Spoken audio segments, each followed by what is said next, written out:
কানাডার বিদেশ মন্ত্রী গীতায় হাত রেখে শপথ নিলেন। ভগবত গীতায় হাত রেখে শপথ নিয়ে আনন্দ উচ্ছ্বাসের কথা ব্যক্ত করেছেন। ভগবত গীতার উপর হাত রেখে শপথ নেওয়ার পর এক্স বার্তায় অনিতা আনন্দ তার আনন্দ উচ্ছ্বাসের কথা ব্যক্ত করেছেন।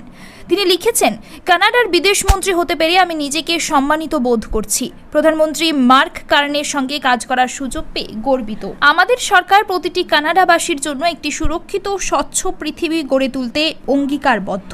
মন্ত্রিসভায় ব্যাপক রদবদল।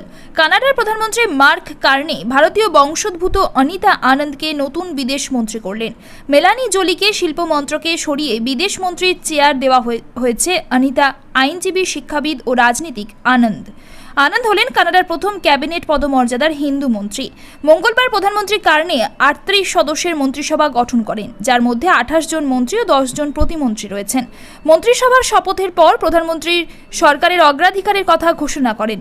তিনি বলেন, নয়া অর্থনীতি এবং মার্কিন যুক্তরাষ্ট্রের সঙ্গে সম্পর্ক, দ্রব্যমূল্য বৃদ্ধি এবং অর্থনীতিতে দেশকে আরও শক্তিশালী করে তোলা হবে। কে অনিতা আনন্দ? অনিতা আনন্দ পেশায় আইনজীবী। এছাড়াও দেশের অন্যতম শিক্ষাবিদ হিসেবেও তাঁর পরিচিতি রয়েছে। রাজনীতিক হিসাবে তিনি এর আগে প্রতিরক্ষা মন্ত্রী, পরিবহন মন্ত্রী এবং ইনোভেশন, সায়েন্স ও শিল্প মন্ত্রকের দায়িত্ব সামলেছেন। আনন্দের জন্ম 1967 সালের 20 মে নোভা স্কটিয়ার কেন্টভিলেতে। পুরো নাম অনিতা ইন্দিরা আনন্দ। 1960 সালে তার ভারতীয় বংশোদ্ভূত ডাক্তার বাবা মা কানাডায় স্থায়ীভাবে বসবাস শুরু করেন। অনিতা আনন্দের মা সরোজ পাঞ্জাবি এবং বাবা এস.ভি. আনন্দ তামিলনাড়ুর বাসিন্দা ছিলেন। তার ঠাকুরদা ভি.এ. সুন্দরম ছিলেন স্বাধীনতা সংগ্রামী।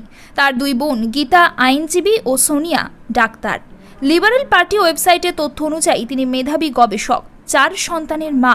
কুইন্স বিশ্ববিদ্যালয় থেকে রাষ্ট্রবিজ্ঞানের সাম্মানিক স্নাতক, অক্সফোর্ড বিশ্ববিদ্যালয় থেকে আইনেও স্নাতক হয়েছেন।